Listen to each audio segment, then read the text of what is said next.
O presidente americano Donald Trump impôs novas tarifas a quase todos os países do mundo. Logo depois, a China respondeu com tarifas recíprocas. Mas como essa guerra tarifária afeta as ações das empresas aqui no Brasil? É isso que a gente vai ver agora no Safra Insights.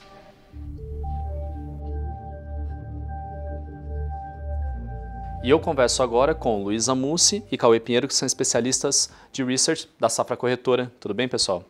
Boa tarde, tudo bem? Tudo certo. Olá, Thiago, tudo bem? Tudo certo. Bom, para a gente falar desse tarifaço aqui, né, que o Trump impôs aos países pelo mundo, vou começar perguntando aqui de forma bem direta para você, Cauê, sobre Ibovespa. A gente já percebeu de imediato, de cara, uma tensão global, né, nos mercados. E aí eu queria que você trouxesse de forma objetiva para a gente como que você enxerga esse tarifaço de uma maneira geral para os mercados no mundo, principalmente na renda variável, né, para as ações, as grandes empresas, as pequenas empresas pelo mundo de uma maneira geral. Como que você avalia isso? Bom, bastante negativo, né? Os mercados reagiram fortemente ao anúncio de quarta-feira no final do dia. As tarifas parece que vieram com uma intensidade mais ampla aqui do que o mercado esperava, né? Tarifas mínimas ali de 10% e recíprocas que chegaram até 50% a depender do país. Que vão ter impacto bastante negativo para a economia americana e também para a economia mundial. Então a gente espera uma desaceleração, né, do crescimento do PIB mundial em função desse tarifaço do Trump, com impacto negativo para o resultado das empresas. Então o mercado basicamente ele antecipou, né, uma perspectiva pior, olhando para frente. Para o Brasil, em termos relativos, a gente se saiu um pouco melhor, né, porque o Brasil, os produtos brasileiros vão ser enquadrados na alíquota mínima de 10%, e os Estados Unidos ele não é tão representativo, né, para as exportações brasileiras e também para o PIB brasileiro. Tá? Então as exportações do Brasil para os Estados Unidos elas representam em torno de 2% do PIB, então com pouca relevância para a nossa economia. Tá certo. E essa tarifa também de 10% é que a maioria dos países latino-americanos, né, também sofreu, né, a partir dos Estados Unidos. Bom, e aí já passando para você, né, Luísa, como que essas tarifas podem impactar o setor de bens de capital, que é do teu universo de cobertura?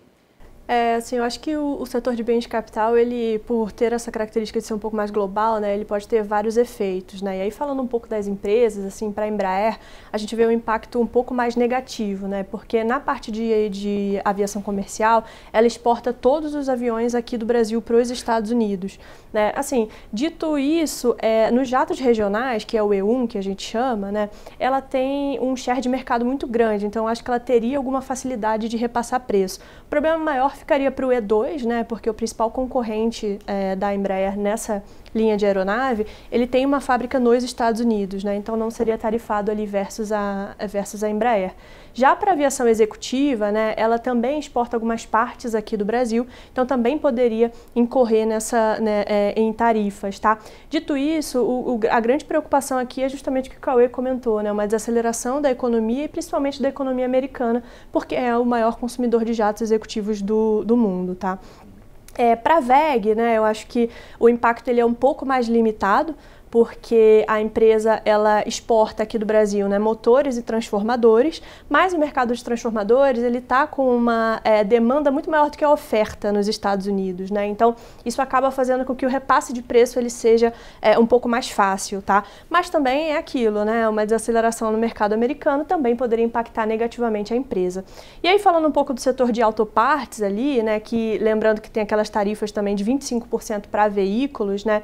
Olhando para a Fras-le, por exemplo, que é um mercado de reposição, eu acho que tem alguma facilidade de repassar preço um pouco maior, né? E os concorrentes, na verdade, da Fras-le, né, que são principalmente chineses, eles foram mais taxados do que o Brasil.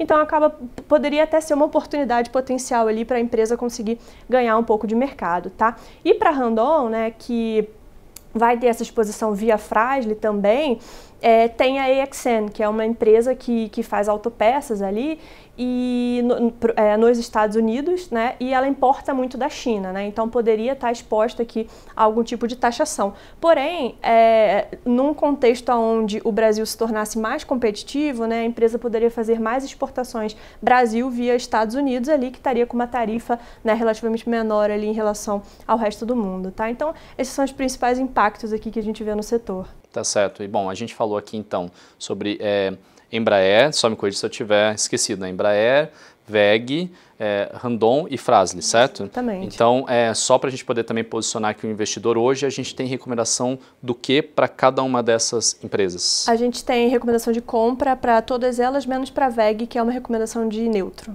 Tá, perfeito. Bom, e agora falando, né, saindo um pouquinho aqui do setor que você cobre e pensando em BDRs, né? E aí, Cauê, faço essa pergunta para você, né? Como que esse tarifaço pode afetar justamente os BDRs, que são as ações que são emitidas aqui com lastro lá fora, né? Como é que isso pode afetar? Isso afeta de alguma forma, num primeiro momento, no curto prazo ou mais a longo prazo? Como é que o investidor pode, principalmente aquele investidor que já tem BDR, né? Ou aquele que também, estava olhando, é um bom momento para entrar, o que fazer agora? Bom, vamos lá. Então a gente viu de fato o impacto para as BDRs, né? Porque o mercado americano, desde o anúncio na quarta-feira, ele cai cerca de 10%. Então a gente já viu uma correção no mercado de 10%, que é bastante relevante para o mercado americano, já refletindo um potencial crescimento menor da economia olhando para frente.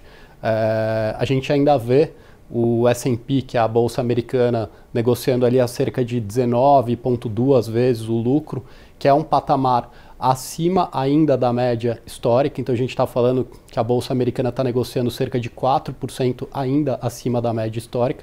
Então teria potencialmente mais algum espaço para cair, considerando que a gente está vendo aí uma perspectiva de desaceleração da economia. Então bolsa negociando um pouco acima da média histórica, com uma perspectiva de desaceleração da economia. O que a gente sugere aqui para os investidores é exposição maior nas carteiras de BDRs a empresas defensivas e de valor. Foi mais ou menos o movimento que a gente fez nos últimos meses, especificamente agora na virada do mês de março para abril. Então a gente reduziu bastante a exposição a empresas de crescimento e do segmento de tecnologia, né, que seriam mais impactadas por esse anúncio feito pelo Trump na quarta-feira. E também a gente tem uma exposição acima do peso do índice a empresas de utilidades básicas e de consumo básico que acabaram tendo uma performance de fato melhor do que o S&P e do que a Nasdaq nesses últimos dias. Bom, só relembrando, né, Cauê, você acabou de falar justamente sobre a nossa carteira Top 10 BDRs, correto? Exatamente. Então, que é uma carteira com execução automática que os clientes podem fazer a contratação aqui no Safra também. E, bom, pessoal, só para encerrar, algumas considerações finais que vocês gostariam de deixar para o investidor que está vivendo, né, está olhando esse momento macro conturbado. Aqui no Brasil a situação doméstica também não é fácil, a gente sabe, tem a questão fiscal envolvendo aqui também, que o investidor olha. Então, alguma consideração, um recado para o investidor que está olhando esse cenário de confusão no mundo agora, o que ele deve fazer? Ele deve se acalmar, deve começar a procurar alternativas? Alguma coisa que vocês queiram deixar de mensagem para o investidor? Bom, acho que do meu lado aqui, especificamente, é possível que a gente veja algum tipo de retaliação, né, de outros países aos Estados Unidos, o que poderia continuar gerando um pouco de volatilidade, né, nas bolsas, aí, nos mercados de uma maneira geral.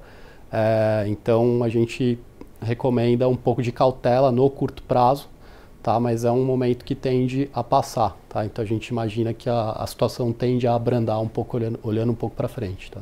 Tá certo. Luísa, também alguma consideração, principalmente até do setor que você cobre? Eu acho que para quem está posicionado, né, eu acho que ainda tem muitas incertezas, assim, como o Cauê comentou, né, podem ter várias rodadas de negociação, então eu acho que nesse momento é um momento de cautela, mas que a gente ainda precisa entender o que vai acontecer pela frente, né, antes de tomar, acho que alguma atitude um pouco mais severa, né, eu acho que essas tarifas, elas podem ainda ser enfim, negociadas, né? E isso com certeza vai afetar as empresas do setor, né? Então eu acho que realmente é um momento de cautela agora.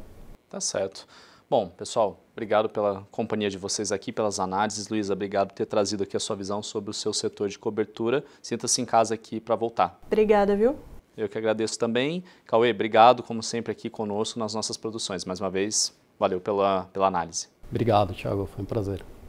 E como sempre, agradeço a você que está conosco nas produções aqui do Banco Safra no nosso YouTube. Para não perder mais nenhuma produção, basta ativar o sininho que está aqui no cantinho da tela e você fica por dentro de todas as produções e análises que a gente faz aqui, especialmente no nosso canal. Um abraço e até o próximo Safra Insights.